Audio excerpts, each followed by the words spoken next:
from Level Up with Lax. Mother to two, wife to one, trainer to many.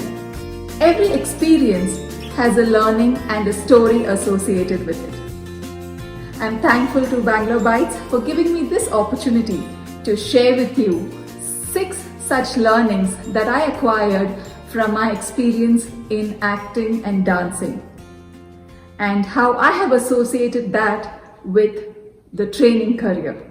Isn't it so fascinating to see how each individual, each trainer has their own unique style of preparing the content, presenting it, and engaging with the audience. I think I have derived my uniqueness from the skills that I have been nurturing over the years as an actor and a trained Bharatanatyam dancer. Come to think about it, acting, dancing, and training has one main focus area, and that is to connect with the audience and to keep the audience engaged throughout the session. So today here I am ready to share with you those 6 learnings that I have adapted from acting and dancing into the training. Learning number 1.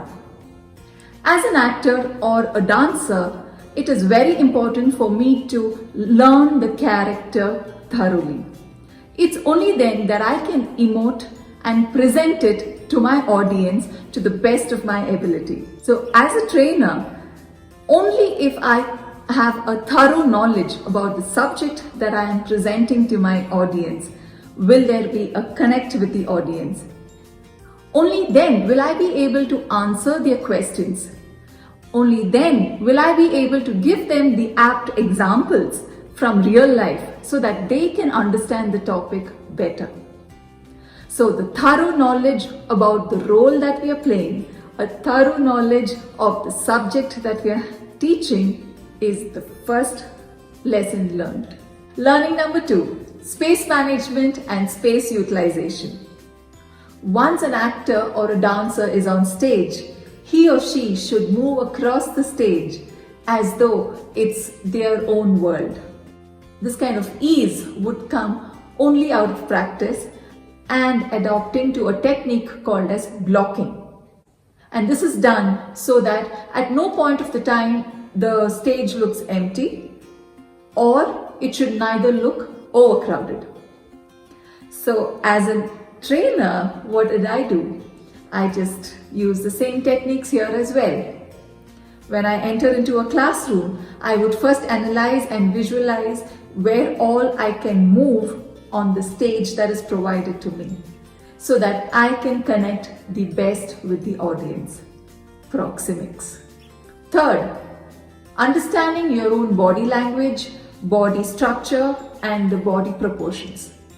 Now this is a very essential tool or a key to an actor and a dancer, because based on this we decide how we move our hands and legs, what kind of expressions we need to give to do justice to the character. So as a trainer, it is essential that we portray a body language that shows confidence, trust, and empathy. I am slightly on the taller side, slightly longer limbs. So if I have a wider range of hand movements, I can end up either confusing the audience or portraying myself as someone who's trying to overpower them. So it is best for me if I have a limited range of hand movements and gestures. Number 4, voice tones, voice modulations. If I talk like this, my audience will go to sleep within 5 minutes of the session. How true, isn't it? If I have a constant flat tone or a pitch, my audience would say bye-bye and sleep off. So as a trainer, to bring on that little fun element into class, the voice modulations and voice tones will help you. And one thing that I have been practicing over these years is to record my voice and listen to it over and over again and make corrections as and when it is required. Number 5, discipline and focus. To master and learn any art form, discipline of the mind, body and the soul is essential, which means extra hours of practice. Exactly in the same way, as a trainer, it is important that you showcase or you show your discipline so that your audience can also mirror the same.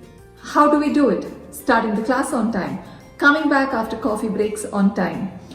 Then, in a class, there are discussions and at times it can get derailed. It's about how efficiently we get that back into control, shows our discipline and focus. Number 6, and the most important, creativity. Be it an actor, dancer, engineer, architect, doctor, and a trainer. A bit of creativity in your work will take you a long way. People will start to identify with you. As a trainer, it can be creativity in how you present your content. Some people use PPTs. Some people nowadays have started using flashcards and those colored papers. Anything of your choice. The games and activities that you organize in the class, even though they are existing ones that we tend to use, add in your twist, add in that bit of uniqueness to it, so that audience will also appreciate it. And if you can come up with your own games and activities, nothing like it. So in a nutshell, the 6 learnings that I integrated from acting and dancing into the training: understand and have thorough knowledge of the subject, space utilization, space management, body language, body movement, body postures, voice tone, voice modulation, discipline and focus, creativity. So my dear friends, I urge you as well to identify your unique story and nurture it and utilize it and use it in your training classes, because that for sure will add that little spice that is needed in your class. Thank you for watching. Thank you for learning. Thank you one and all.